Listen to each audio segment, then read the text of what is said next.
In a previous video, I mentioned I had 3 favorite prime lenses, and somebody asked me, well, what's your favorite one? If you only could pick one lens and use one lens for the rest of your life, what would it be? That is an impossible question to answer, isn't it? Yo, Mark 9. They really don't think we can keep doing this. They don't think we can keep making hits about cameras. I've got my Z6 with me today with a 35mm prime, a 50mm prime, and my little Q2M point and shoot with a 28mm fixed lens. Those are my 3 favorite focal lengths, which I've been using pretty much exclusively over the past few months now. So I'm going to shoot a bunch of different things and compare and share some thoughts on all 3 lenses and see if I can actually decide which is my true favorite that I'd want to keep forever, if only given one choice. I thought I'd do all this playing around in Toronto. It's a Sunday afternoon and I'm here actually for a photography meetup and photo walk.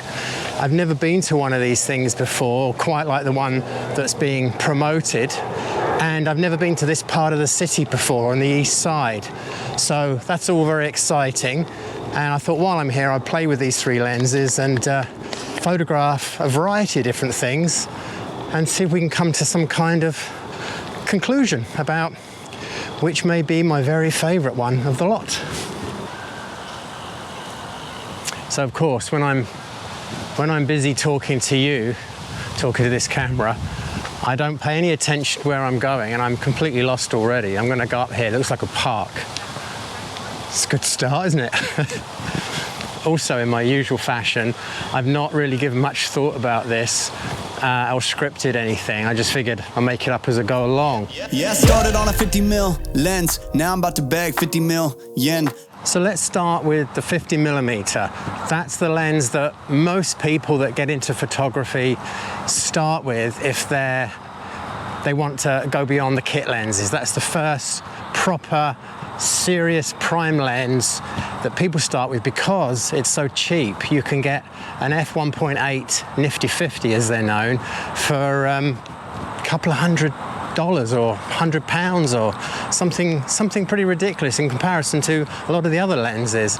So we mostly start with that. When I bought my first camera, that was the lens that I got with it, and I used that for years. And I've been shooting for almost 40 years now, including college time, and most of the time the 50mm is still my default lens. I use it for everything from food, lifestyle, travel, tourism, landscape, and I love it. But I've been trying to get myself out of that comfort zone over the past few months, and I've been using 35 and 28. Now 28 is a very new focal length for me to use on a regular basis to force myself to see differently with that lens. So starting with the 50mm lens and trying not to get lost as I talk, that lens really is a lens you use when you don't want to get right into the action. You sort of can observe things from a bit of a distance. The 50mm is like Marmite. You either love it or you hate it.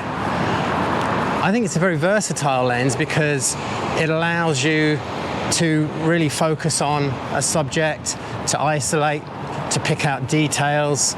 You can use it for portraits and use your feet, step back, and also create sort of environmental portraits as well. And I think for travel, it's one of the best focal lengths. If I was going to pick a lens just for travel, in fact, I did. I did a backpacking trip last year in Spain. I had to travel really light because everything was being carried in my backpack for 6 weeks, and the 50mm was basically what I took. I wish it could have been a little bit wider for some things, so it wasn't perfect, but it was near perfect. I'm at my meeting point, but I'm a little bit early, so I'm going to have a little wander around the perimeter here. Somebody that used the 50mm a lot was Honoré Cartier-Bresson. For that very reason that I mentioned, that you can go and pick out details, but you can also move back and get more sort of wider type documentary travel shots. So I'm not paying attention here because I'm just seeing if I can recognize any other photographers. click, click, click, swish. I can switch it up anytime like this. I'm a videographer and I'm on the verse, so when I shoot my shot, I don't miss. I'm gonna take the shot, take the shot, take the shot. It's not what I expected. It's more of a photo workshop, tuition. I'm learning some photography today. You know I'm gonna take the shot, take the shot, take the shot. Yeah, kid noon, I've been shooting my shot, ooh. The into it, I've been moving the rock, yeah. My shit's wet like I've been using a mop, ooh. You get there, yeah. What we're doing now is taking portraits of each other. Steve has got us practicing portraiture. So that is very cool. We've got loads of models to choose from. I love it. The portrait session is in full swing, and I highly recommend this. It's a great idea. We should all do this more often. Fantastic practice if you're not used to photographing people. So I've used two of my lenses so far. I shot somebody with the 28mm, and then I got the 50mm out. So two extremes of my focal range today. And I do prefer the 28, I've got to admit. I've been using the 50mm for all these years, and I just felt more comfortable with the 28mm, even though you've really got to get in people's face with that lens. Take the shot, you know I'm gonna take the shot, take the shot, take the shot. No restrictions on light.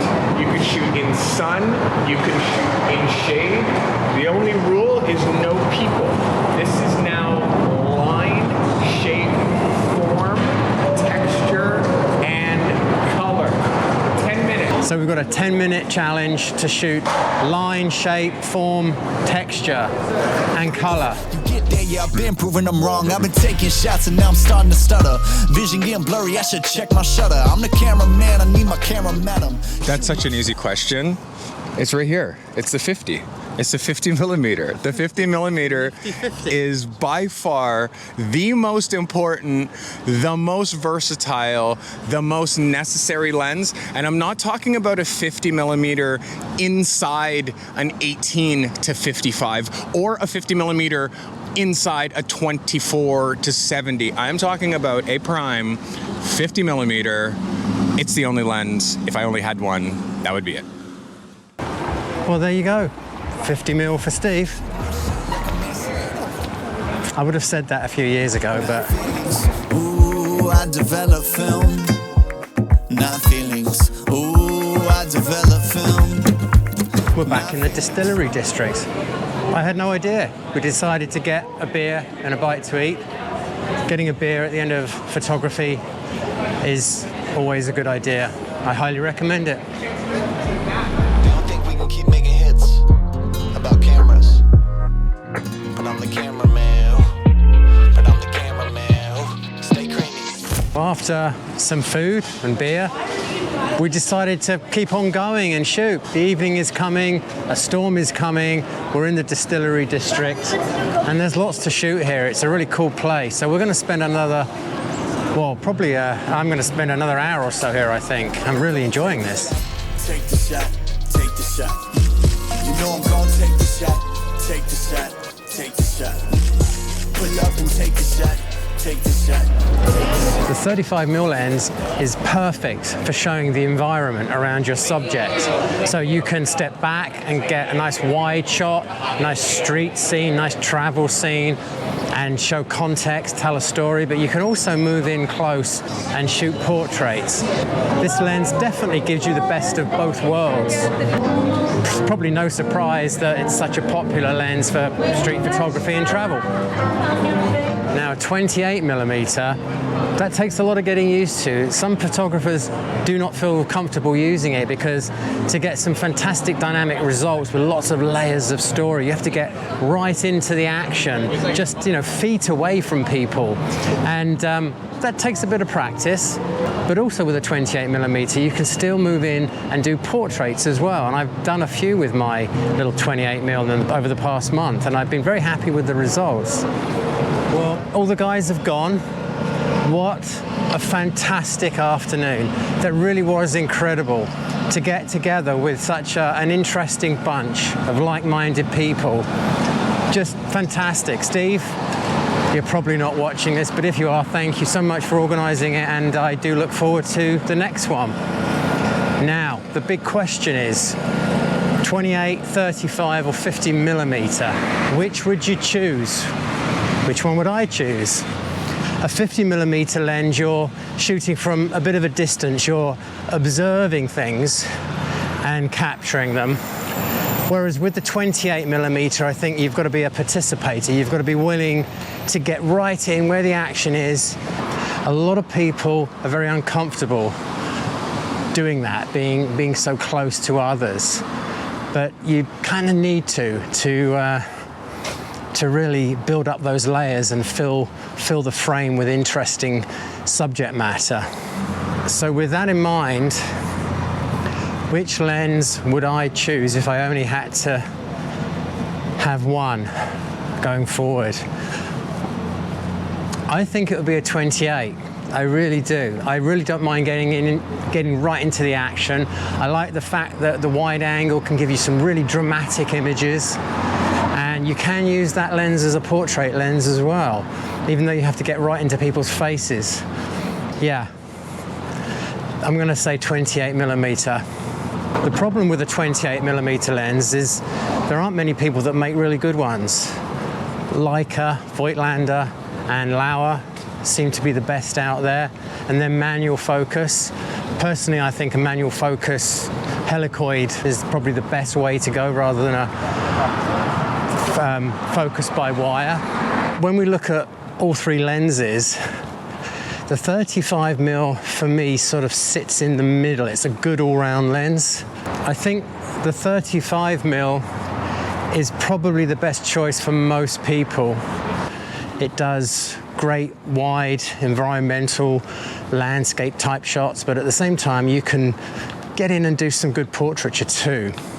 The 28mm and the 50mm, they sit at opposite ends to me. If anybody were to choose one, I think it comes down to, are you a photographer that observes things or participates in things?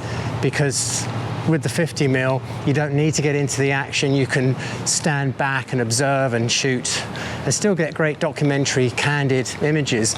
But with the 28, you've got to be a participator. You've got to get in there and be part of it. Very comfortable with the 28. I find it does everything I want it to do. Probably the more sensible choice is the 35, but I'm going to stick with the 28 as my choice. So, where do we go? Got to find the car now.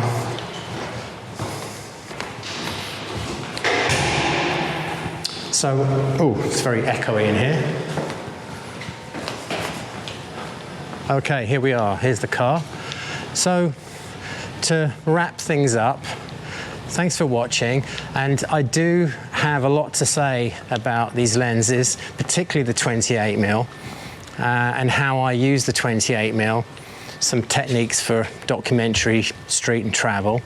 So I do hope you'll stick around, maybe subscribe, and I'll see you next time.